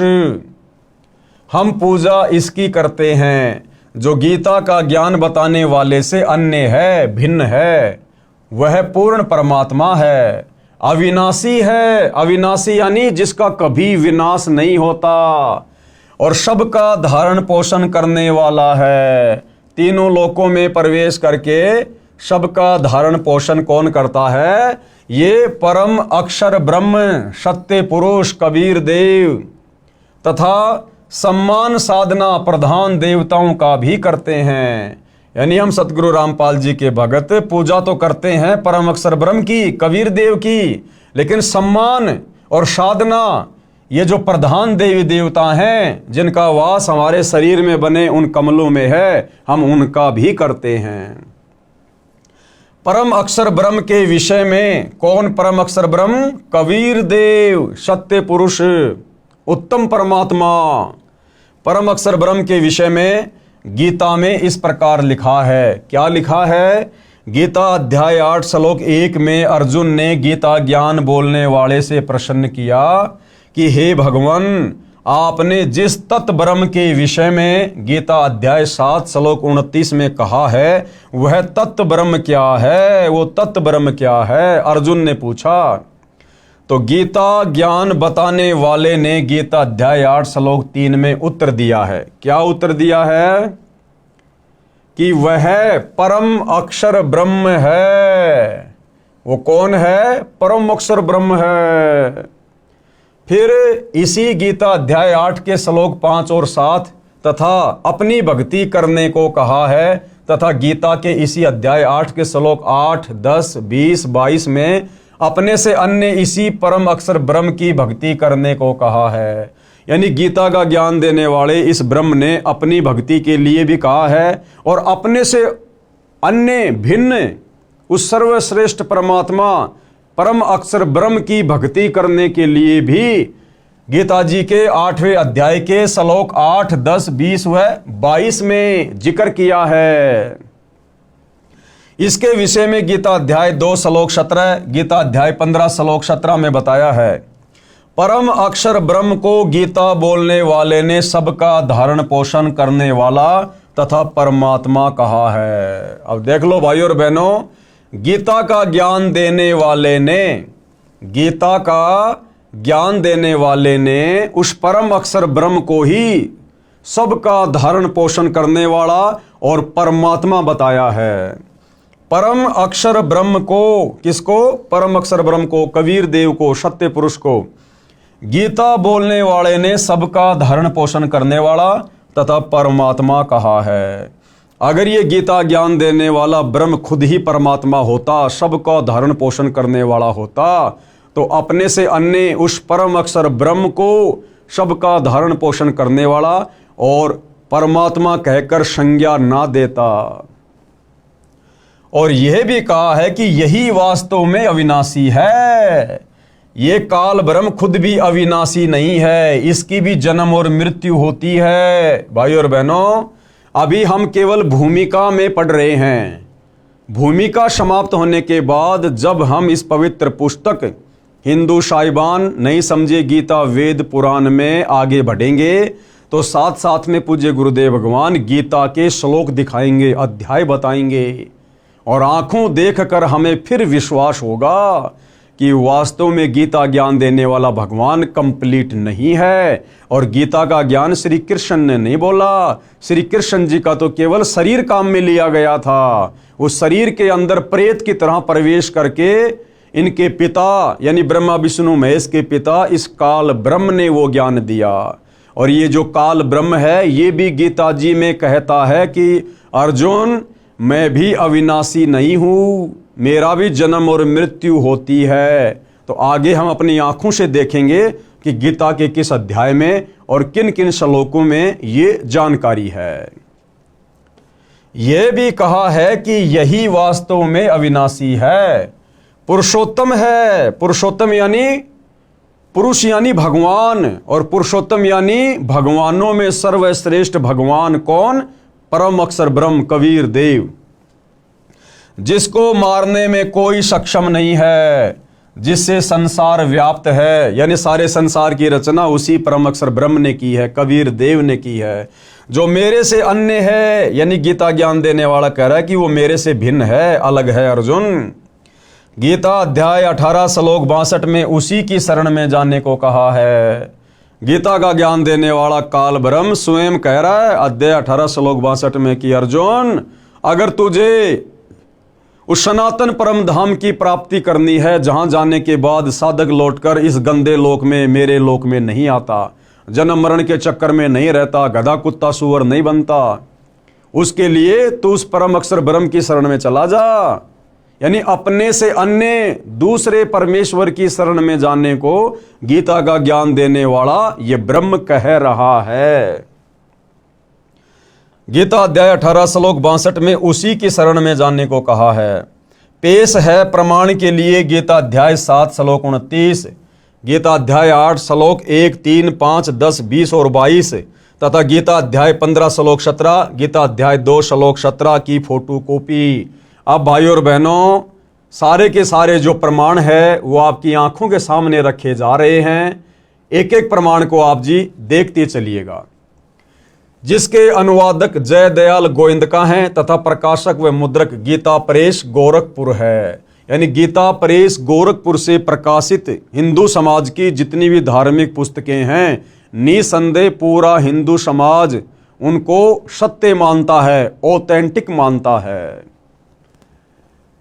गीता अध्याय 7 श्लोक 29 की फोटोकॉपी क्या लिखा हुआ है? जरा मरण मोक्षाय माम आश्रित यतंती ये ते ब्रह्म तत्विदु कृतनाम अध्यात्म कर्म च अखिलम। और बिल्कुल संस्कृत के सामने हिंदी भी लिखी हुई है ताकि समझने में कोई दिक्कत ना रहे। तो ये जो काल ब्रह्म है जिसने गीता जी का ज्ञान दिया, तो ये काल ब्रह्म क्या कह रहा है? अपने से अन्य किसी और को परमात्मा बता रहा है। तो हिंदू समाज के भाई बहनों को गीता जी में प्रमाण देखकर ये विश्वास हो जाना चाहिए कि हम गीता का ज्ञान देने वाले को जो श्री कृष्ण जी मान रहे थे, वो श्री कृष्ण जी नहीं थे। श्री कृष्ण जी में प्रवेश करके काल ब्रह्म गीता का ज्ञान दे रहा है। और वो काल ब्रह्म भी कह रहा है कि भाई मैं कंप्लीट भगवान नहीं हूं, मैं सारी सृष्टि का मालिक नहीं हूं, मैं परमपिता परमेश्वर नहीं हूं, मेरे से अन्य है वो परमात्मा जिसको परम अक्षर ब्रह्म कहते हैं, जो सतलोक में रहता है, जो सबका धारण पोषण करता है और तत्वदर्शी संत के माध्यम से उसकी भक्ति करने वाले का सदा सदा के लिए जन्म मरण समाप्त हो जाता है। तो क्या कह रहा है गीता ज्ञान देने वाला भगवान?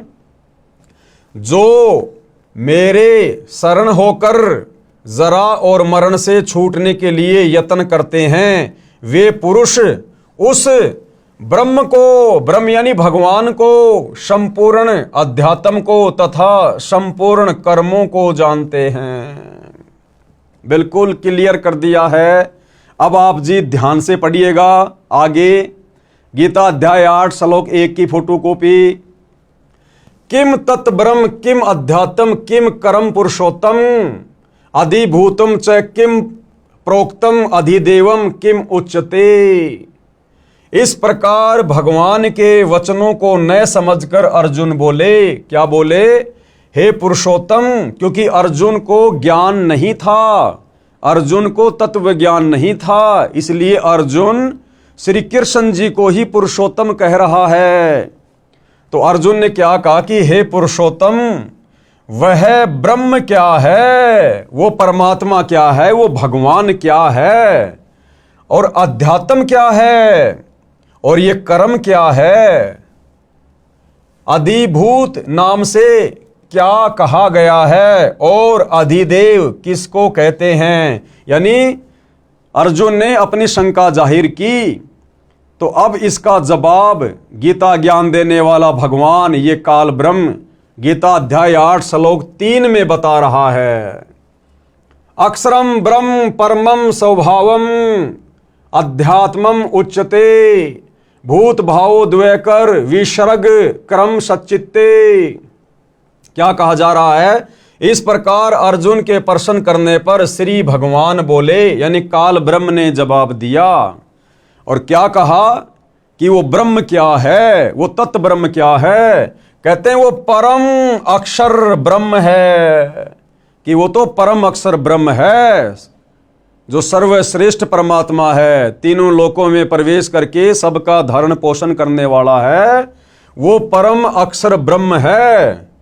अपना स्वरूप अर्थात जीवात्मा अध्यात्म नाम से कहा जाता है, तथा भूतों के भाव को उत्पन्न करने वाला जो त्याग है वह कर्म नाम से कहा गया है।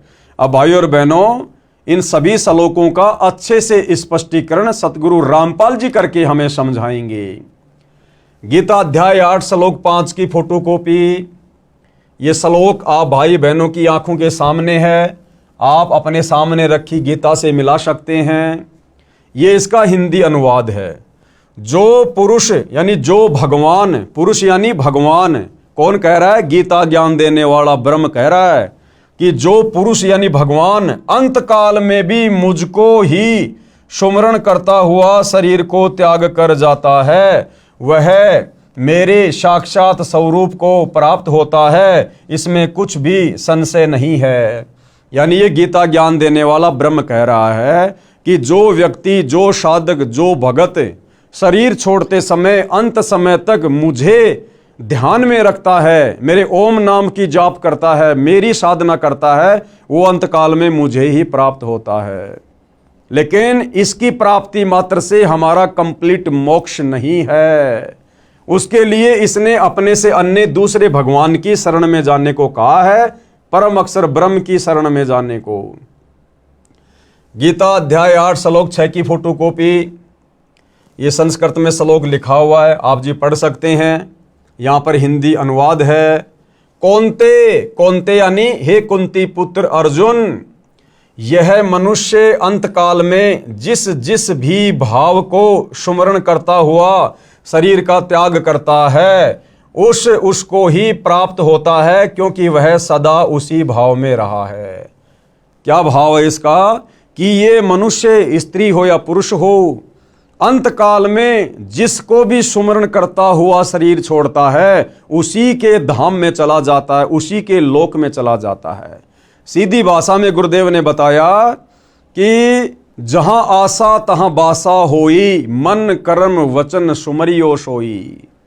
अंत काल में ये प्राणी जिस भी भाव में भावित रहता है, यानी जिसका भी सुमरण करता है, जिसमें भी इसकी सुरती टिकी रहती है, जैसे कोई अपने इष्ट विष्णु जी का ध्यान करता है, विष्णु जी का सुमरण करता है, तो शरीर छोड़ने के बाद वो साधक सीधा विष्णु जी के लोक में जाता है। और यदि शरीर छोड़ते समय कोई व्यक्ति अपने बेटा बेटी, खेत खलिहान, कार कोठी, अगर उनके बारे में सुमरण करता है, उनका चिंतन करता है, उनके विषय में सोचता रहता है कि मेरे मरने के बाद मेरे परिवार का क्या होगा, इस फसल को कौन संभालेगा, खेती बाड़ी का ध्यान कौन रखेगा, मेरे बच्चे अभी बहुत छोटे हैं, तो मरते समय उस नादान प्राणी की सोच, सुरती, सुमरण, चिंतन उस परिवार में रहा, तो शरीर छोड़ने के बाद वो उसी परिवार में वापस गधा कुत्ता बनकर, गाय बैल भैंस बनकर जन्म लेता है। तो इस अध्याय का ये सारांश है कि हे कुंती पुत्र अर्जुन, यह मनुष्य अंतकाल में, अंतकाल यानी शरीर छोड़ते समय जिस जिस भी भाव को सुमरण करता हुआ शरीर का त्याग करता है, उसको ही प्राप्त होता है, क्योंकि वह सदा उसी भाव से भावित रहा है। गीता अध्याय 8 श्लोक नंबर 7 की फोटोकॉपी, ये श्लोक आप जी की आंखों के सामने है, यहां पर हिंदी लिखी हुई है। इसलिए हे अर्जुन, तू सब समय में निरंतर मेरा सुमरण कर और युद्ध भी कर। अब भाइयों और बहनों, ये काल ब्रह्म नहीं चाहता कि कोई भी प्राणी मेरे इस 21 ब्रह्मांड से निकलकर मुक्ति को प्राप्त हो जाए, उस परम अक्षर ब्रह्म के सनातन परम धाम सतलोक में चला जाए। ये काल ब्रह्म ऐसा क्यों नहीं चाहता है? इसीलिए तो यहां पर अर्जुन को सत्यता नहीं बता रहा, अर्जुन को हकीकत नहीं बता रहा। ये तो कह रहा है कि अंत समय में ये प्राणी जिसका भी सुमरण करता हुआ शरीर छोड़ता है उसी के लोक में चला जाता है। और अध्याय 18 श्लोक 62 में यह भी कह दिया कि मेरे से अन्य वो परम अक्षर ब्रह्म है, पूर्ण परमात्मा, जहां जाने के बाद साधक फिर कभी लौटकर इस गंदे संसार में नहीं आता। फिर यहां पर गीता अध्याय 8 श्लोक 7 में वो अर्जुन को क्यों भ्रमित कर रहा है कि इसलिए अर्जुन तू मेरा ध्यान कर और तू युद्ध भी कर, क्योंकि वो नहीं चाहता कि कोई भी प्राणी उसके जाल से बाहर निकल जाए, उसके लोक से बाहर निकल जाए। ऐसा क्यों? क्योंकि भाइयों और बहनों, गीता का ज्ञान देने वाले इस काल ब्रह्म को, ज्योति निरंजन को, दुर्गा के पति को, ब्रह्मा विष्णु महेश के पिताजी को, पूर्ण परमात्मा परम अक्षर ब्रह्म की ओर से एक भयंकर श्राप लगा हुआ है।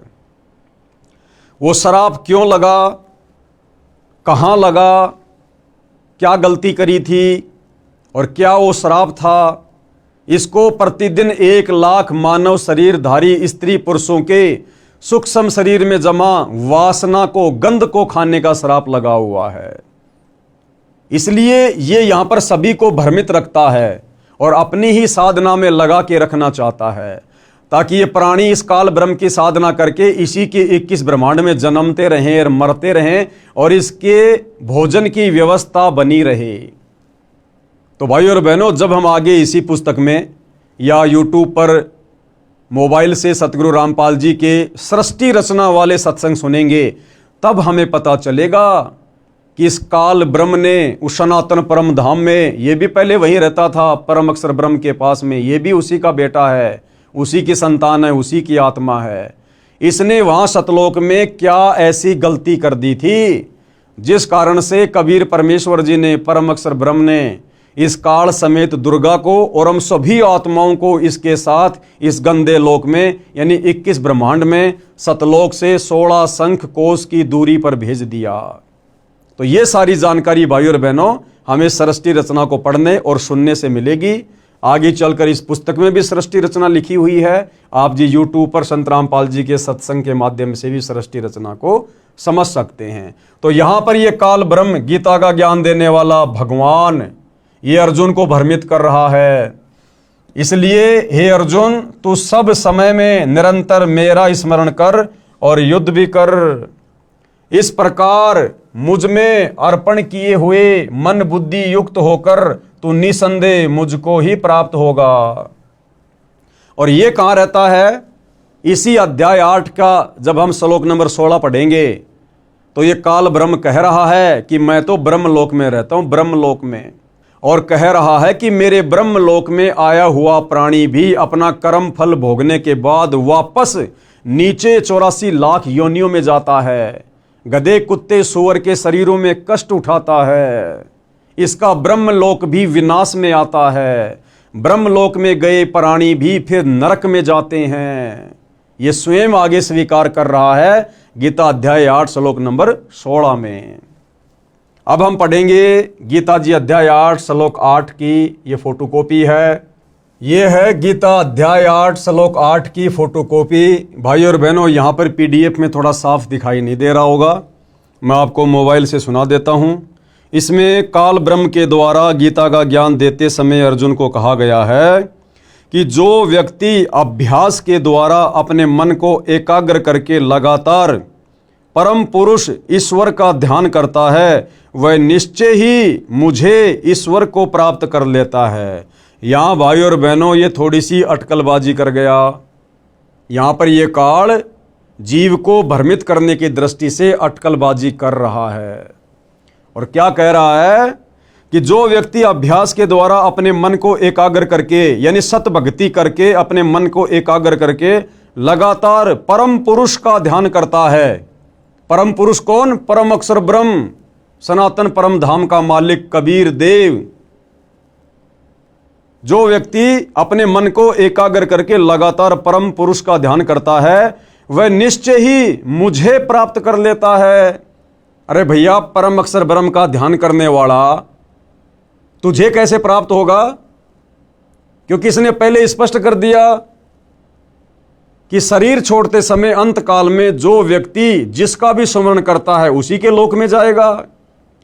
तो यहां पर यह खुद कह रहा है कि जो व्यक्ति अभ्यास के द्वारा अपने मन को एकाग्र करके लगातार परम पुरुष का ध्यान करता है, तो भाई जो परम पुरुष का ध्यान करेगा वो तो परम पुरुष के लोक में जाएगा, सतलोक में। लेकिन आगे फिर ये अटकलबाजी कर रहा है जीव को भ्रमित करने के लिए, वह निश्चय ही मुझे प्राप्त कर लेगा। तो अब हम आगे बढ़ते हैं भाई और बहनों। गीता अध्याय 8 श्लोक 9 की फोटो कॉपी, यह श्लोक आप जी के सामने है। जो पुरुष सर्वज्ञ, अनादि, सबके नियंता, सूक्ष्म से भी अति सूक्ष्म, सबके धारण पोषण करने वाले, अचिंत्य स्वरूप, सूर्य के सदृश से नित्य चेतन प्रकाश रूप और अविद्या से अति परे शुद्ध सच्चिदानंद घन ब्रह्म परमेश्वर का सुमरण करता है। अब देखो भाई और बहनों, ये गीता अध्याय 8 श्लोक 9 है।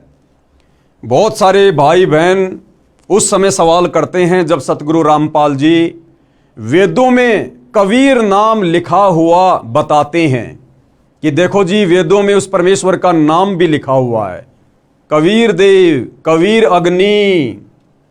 तो बहुत सारे भाई बहन ऑब्जेक्शन करते हैं कि जी गीता जी में दिखाओ कबीर जी का गीता में कहाँ नाम लिखा हुआ है, क्योंकि वेदों में परमात्मा का नाम लिखा हुआ है कवि, और कवि के आगे 2 अपसर्ग लगे हुए हैं। तो गुरुदेव ने फिर क्लियर कर दिया कि ये कबीर देव है। तो बहुत सारे भाई बहन फिर सवाल करते हैं जी गीता में दिखाओ कबीर जी का कहीं नाम है। तो यदि गीता जी चारों वेदों का इसार है तो गीता जी में भी तो कबीर जी का नाम होना चाहिए। तो भाई और बहनों, गीता जी अध्याय 8 श्लोक नंबर 9, इसमें साफ साफ लिखा हुआ है जो पुरुष सर्वज्ञ। अब इन्होंने ये लिखा हुआ है कवीम। अब इन गीता के अनुवादकों ने, क्योंकि इनको तत्व ज्ञान तो था नहीं, और इन्होंने कवियम की जगह सर्वज्ञ कर दिया, जबकि कोई भी कवि कभी भी सर्वज्ञ हो ही नहीं सकता। किसी भी कवि को संपूर्ण सृष्टि का ज्ञान हो ही नहीं सकता। तो असल में जो कवि की भूमिका निभाई थी वो भी कबीर जी ने निभाई थी। तो यहां पर सर्वज्ञ कर दिया, तो सर्वज्ञ तो केवल भाई कबीर परमात्मा ही है, सृष्टि में दूसरा कोई नहीं है। तो गीता अध्याय 8 श्लोक 9 में साफ साफ उस परमेश्वर का नाम लिखा हुआ है। ये कविम पुराणम अनुशासितारम अणो अणियांसम, साफ साफ लिखा हुआ है जो पुरुष यानी जो परमात्मा, जो भगवान सर्वज्ञ है। अब सर्वज्ञ तो सारी सृष्टि में एक ही है, कबीर देव। जो पुरुष यानी परमात्मा सर्वज्ञ है, यानी सब कुछ जानने वाला है। अनादि, अनादि यानी सबसे पहले वाला, सबके नियंता यानी सबके ऊपर जिसकी सत्ता है, सूक्ष्म से भी अति सूक्ष्म, और सबके धारण पोषण करने वाले। तो भाई सबका धारण पोषण करने वाला तो एक ही परमात्मा है, परम अक्षर ब्रह्म कबीर देव।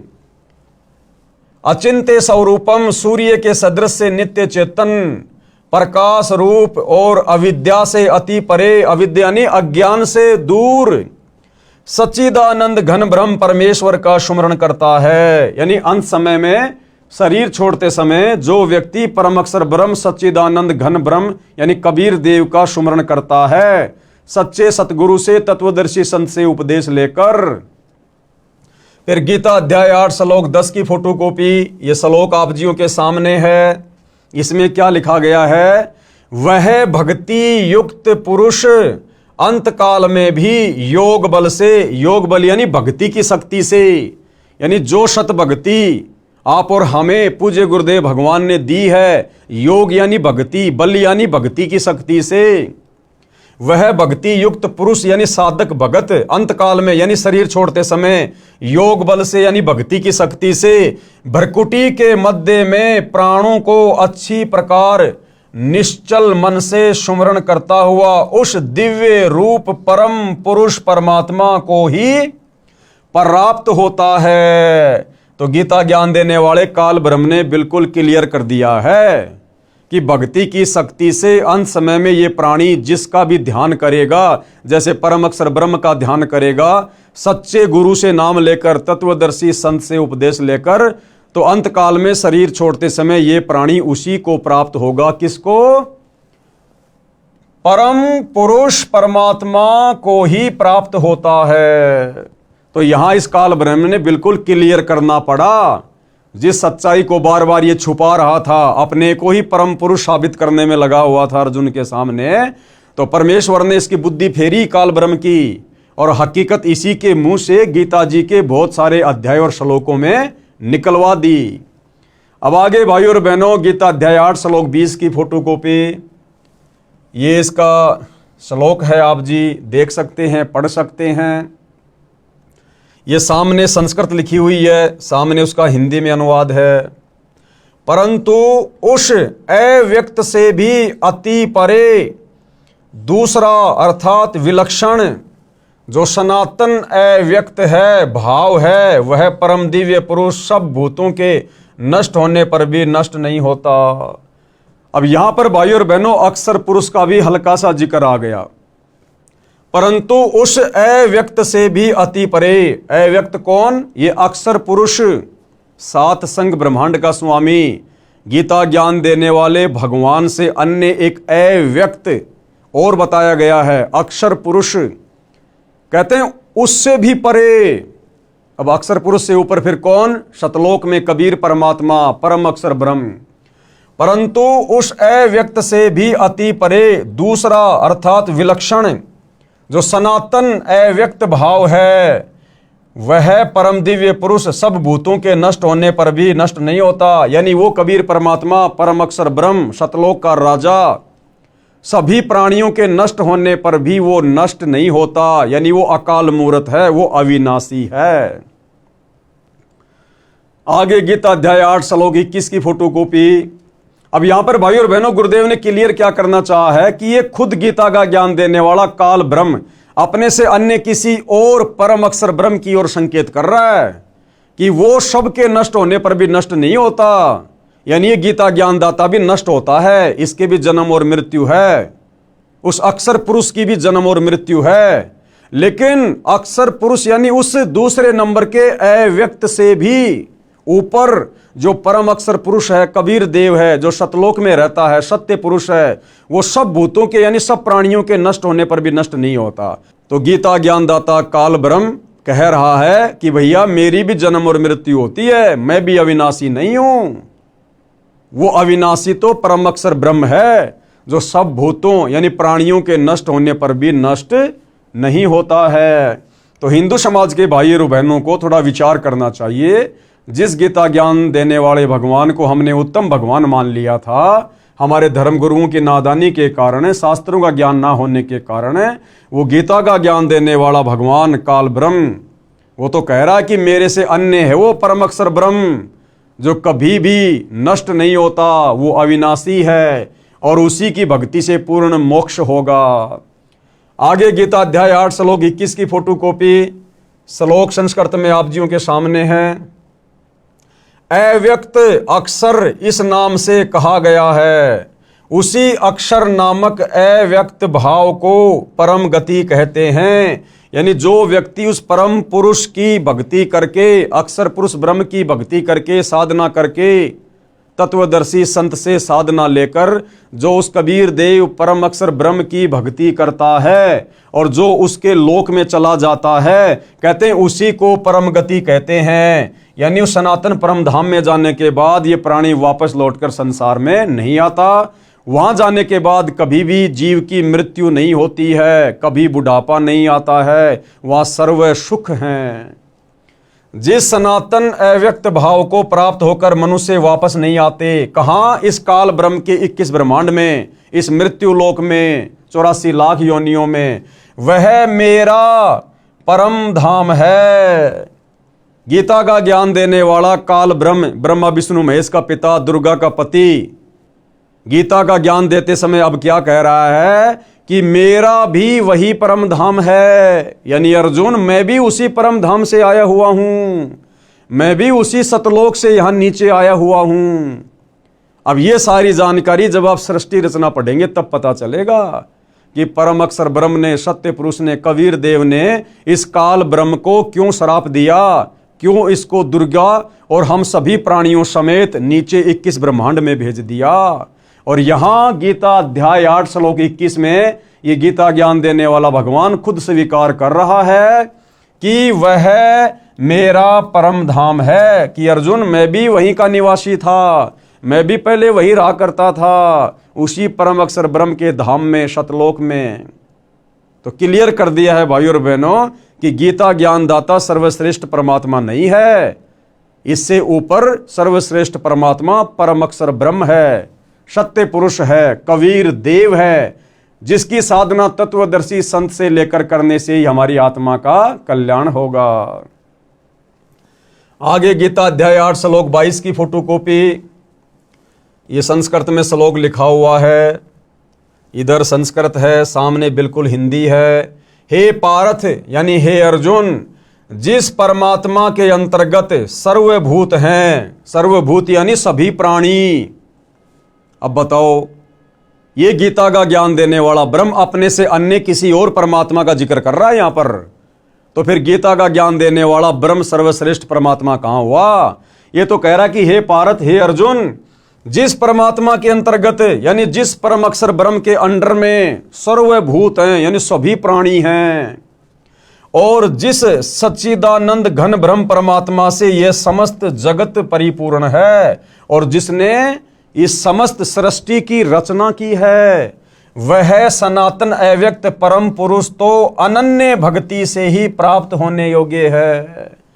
गीता ज्ञान देने वाला काल ब्रह्म कह रहा कि अर्जुन, जिस परमात्मा के अंतर्गत यानी जिस परम अक्षर ब्रह्म के, सत्य पुरुष के, कबीर जी के अंतर्गत सर्वभूत यानी सभी प्राणी हैं, और जिस सच्चिदानंद घन परमात्मा से यह समस्त जगत परिपूर्ण है, यानी जिसने सारी सृष्टि की रचना की, वह सनातन यानी सदा रहने वाला अव्यक्त परम पुरुष तो अनन्य भक्ति से ही प्राप्त होने योग्य है। अनन्य भक्ति यानी केवल एक उसी की भक्ति, अन्य किसी की पूजा नहीं, ना इस काल ब्रह्म की। ये बात कहकर ये काल ब्रह्म अपनी पूजा के लिए भी मना कर रहा है, अपनी साधना के लिए भी मना कर रहा है। वो परम अक्षर ब्रह्म सनातन परमात्मा केवल अनन्य भक्ति से, अनन्य भक्ति का मतलब होता है केवल एक को ही अपना इष्ट मानकर पूजना। इसलिए भाइयों और बहनों, गीता जी स्वयं देवी देवताओं की पूजा को मना कर रही है, ब्रह्मा विष्णु महेश की पूजा को मना कर रही है, और गीता ज्ञान देने वाला इस 21 ब्रह्मांड का स्वामी ये काल निरंजन अपनी खुद की भक्ति करने को भी मना कर रहा है कि भैया पूजा तो केवल उस परम अक्षर ब्रह्म की करो, तभी तुम्हें सनातन परम धाम मिलेगा। आगे बढ़ते हैं भाइयों और बहनों, गीता अध्याय 15 श्लोक 17 की फोटोकॉपी। अब यहां पर बिल्कुल क्लियर कर दिया गया है, उत्तम पुरुष तु अन्य परमात्मा इति उदाहरतः ये लोकत्रयम् अवश्य विभर्ति अवय ईश्वर। उत्तम पुरुष तु अन्य यानी उत्तम, उत्तम यानी सर्वश्रेष्ठ, उत्तम यानी सर्वश्रेष्ठ, और ये पुरुष, पुरुष यानी परमात्मा, गीता का ज्ञान देने वाला भगवान, ये काल ब्रह्म, ब्रह्मा विष्णु महेश का पिता, दुर्गा का पति, स्पष्ट कर रहा है कि अर्जुन सर्वश्रेष्ठ परमात्मा तो कोई और ही है। यानी स्वयं गीता का ज्ञान देने वाला काल ब्रह्म सर्वश्रेष्ठ परमात्मा नहीं है। और क्या कह रहा है? उत्तम पुरुष तो अन्य ही है, उत्तम यानी सर्वश्रेष्ठ, और ये पुरुष यानी भगवान, कहता है वो तो अन्य ही है अर्जुन, मेरे से अन्य है, जो तीनों लोकों में प्रवेश करके सबका धारण पोषण करता है। तीनों लोक ये ब्रह्मा विष्णु महेश के लोक नहीं, तीनों लोक ये पाताल स्वर्ग और पृथ्वी नहीं, पूरा 21 ब्रह्मांड इस काल का एक लोक है।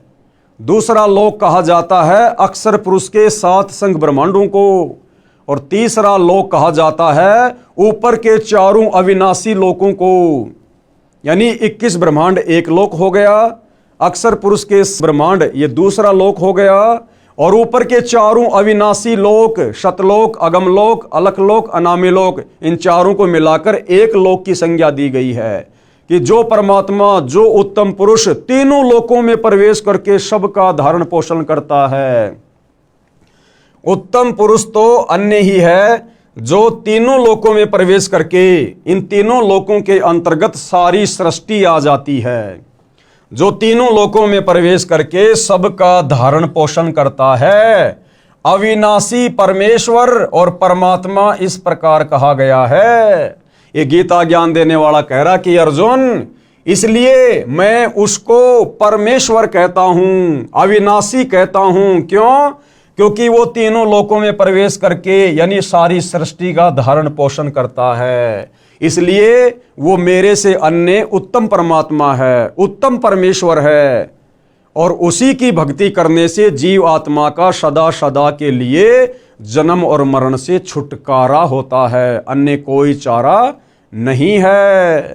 तो अब विशेषकर हिंदू समाज से जुड़े श्रद्धालुओं को अपनी आंखों से गीता जी के ये प्रमाण देखकर विचार करना चाहिए, चिंतन करना चाहिए कि गीता जैसा पवित्र ग्रंथ हमें अध्यात्म के विषय में क्या मार्गदर्शन कर रहा है, भक्ति और भगवान के विषय में हमें क्या कहना चाह रहा है।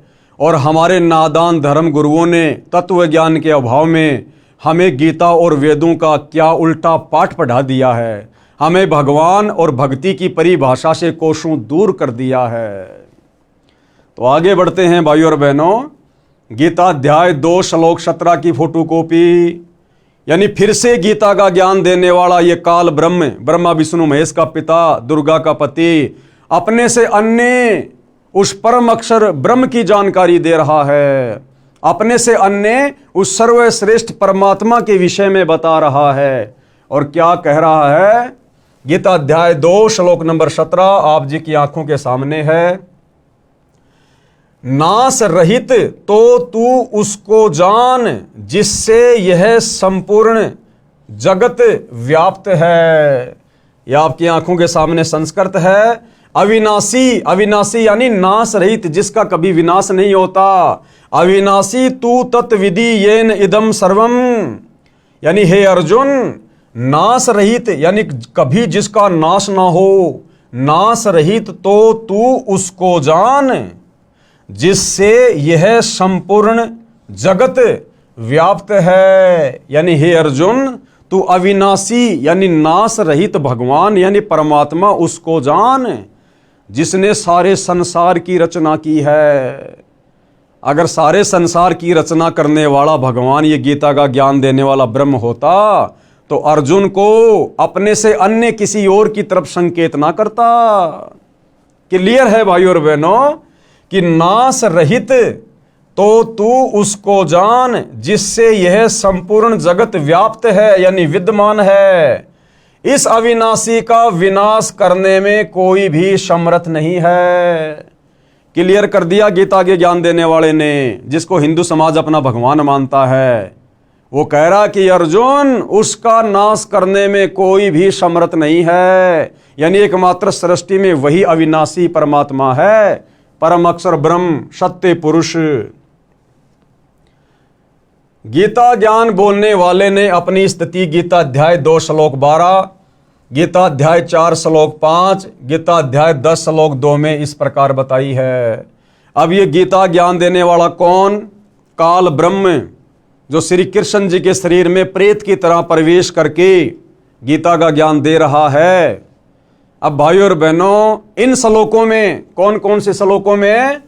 गीता अध्याय 2 श्लोक 12, गीता अध्याय 4 श्लोक 5 और गीता अध्याय 10 श्लोक 2 में अपने विषय में कह रहा है ये काल ब्रह्म कि अर्जुन, तेरे और मेरे बहुत से जन्म हो चुके हैं।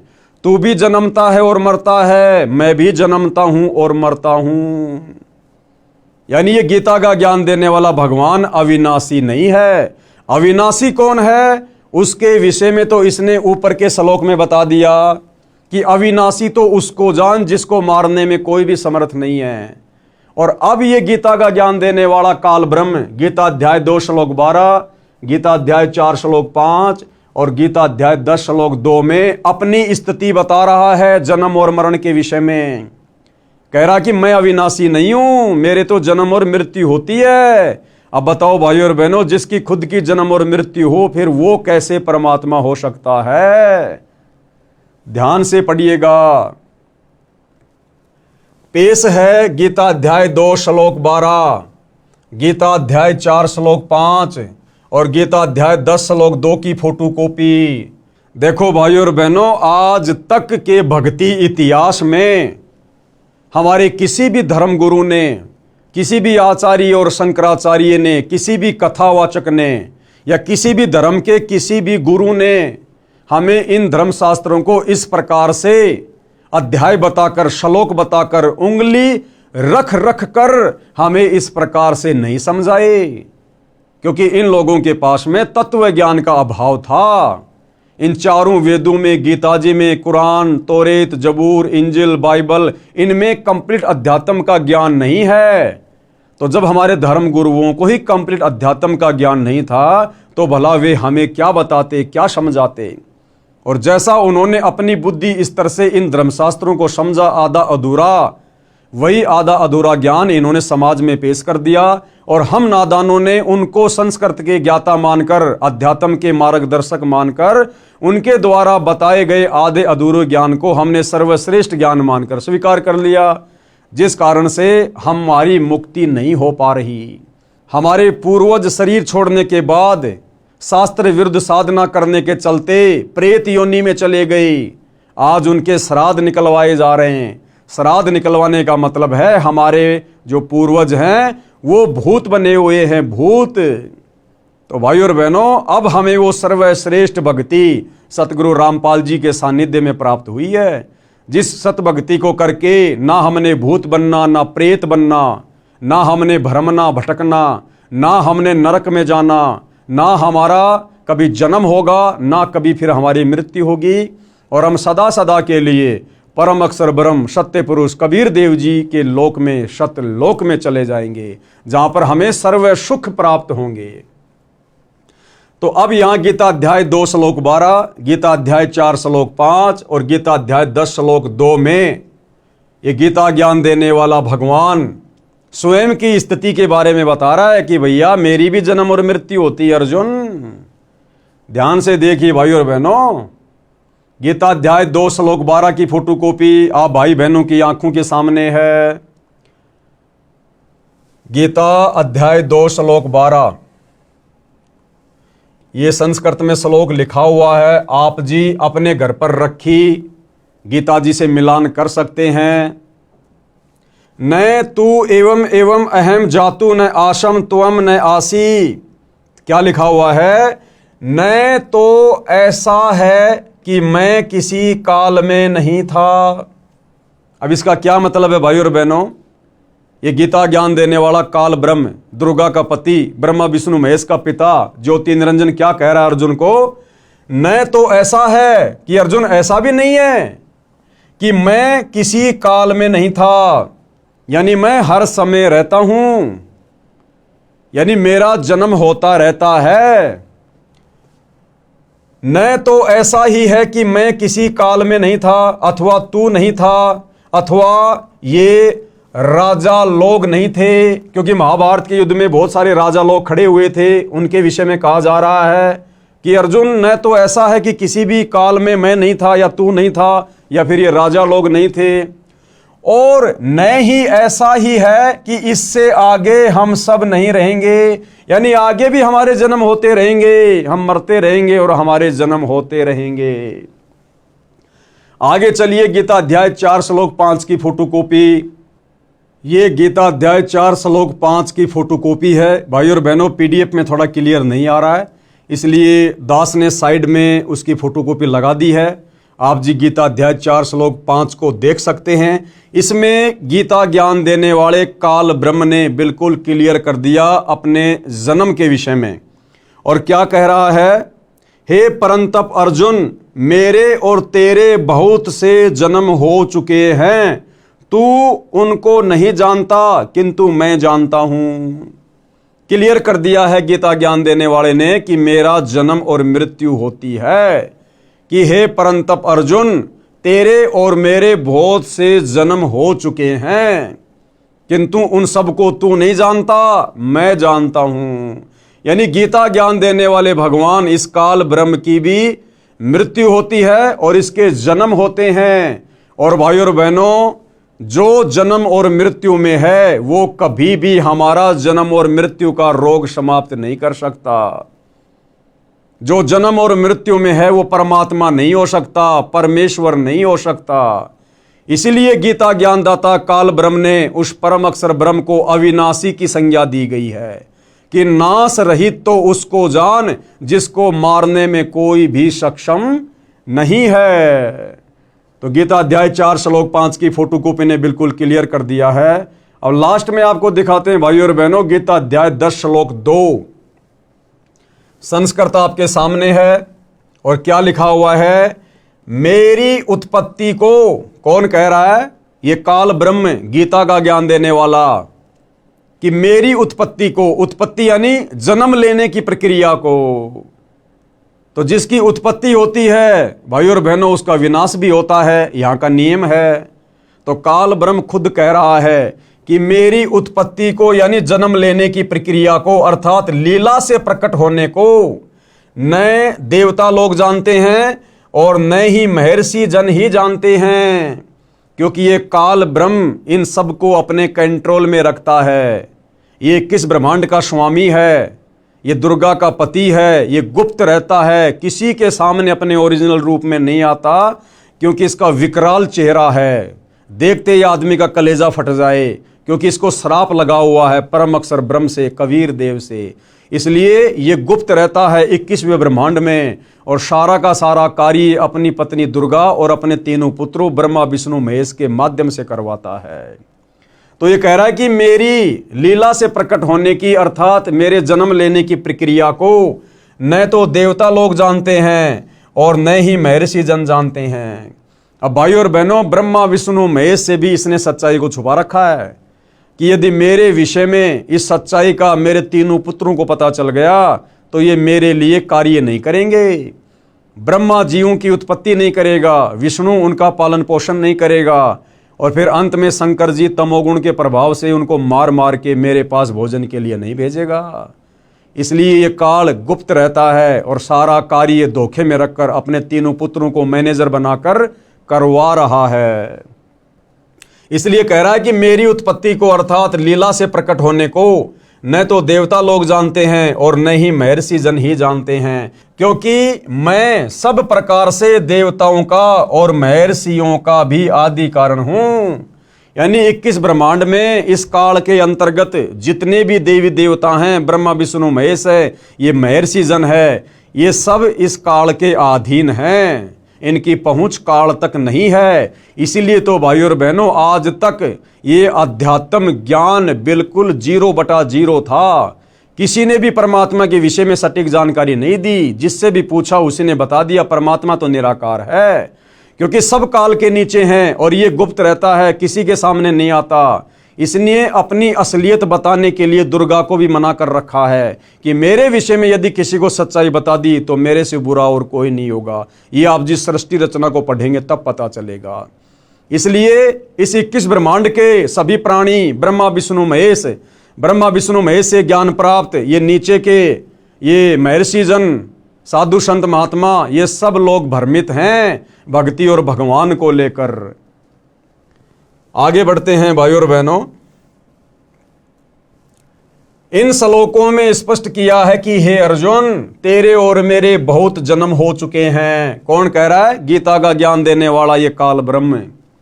इन श्लोकों में स्पष्ट किया है कि हे अर्जुन, तेरे और मेरे बहुत जन्म हो चुके हैं, तू नहीं जानता, मैं जानता हूं।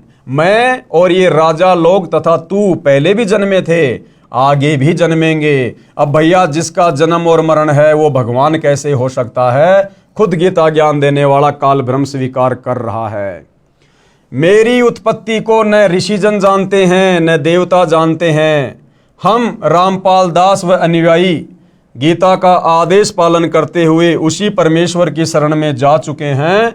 हम परम अक्षर ब्रह्म यानी सत्य पुरुष जी को इष्ट रूप में प्रतिष्ठित करके अपने धर्म कर्म तथा पूजा साधना करते हैं। अन्य विश्व के सभी धर्मों व देवों का सम्मान करते हैं। दास यानी लेखक कौन? सतगुरु रामपाल जी। आप हिंदू साहिबानों व विश्व के सब मानव से प्रार्थना करता हूं कि आप भी अविलंब उसी की शरण में जाओ। किसकी शरण में? परम अक्षर ब्रह्म की शरण में, जिसकी शरण में जाने के लिए खुद गीता ज्ञानदाता, ये गीता का ज्ञान बोलने वाला काल ब्रह्म भी कह रहा है। आप सबका मानव जीवन धन्य हो जाएगा। धन्य होने का मतलब है पूर्ण मुक्ति हो जाएगी सदा सदा के लिए उस अविनाशी परमात्मा के अविनाशी लोक में, परम पुरुष के सनातन परम धाम में, सतलोक में चले जाएंगे सतगुरु रामपाल जी से शास्त्र अनुकूल सत भक्ति लेकर, और सदा सदा के लिए इस काल लोक से हमारा जन्म मरण का झंझट ही समाप्त हो जाएगा। दूसरी कोई भी भक्ति पूर्ण मुक्ति की संसार में नहीं है। फिर आगे सवाल खड़ा होता है। किसी ने सवाल किया है, क्या सवाल है?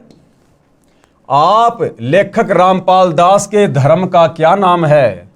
इष्ट कौन है? साधना क्या की जाती है? किस शास्त्र को आधार मानते हो?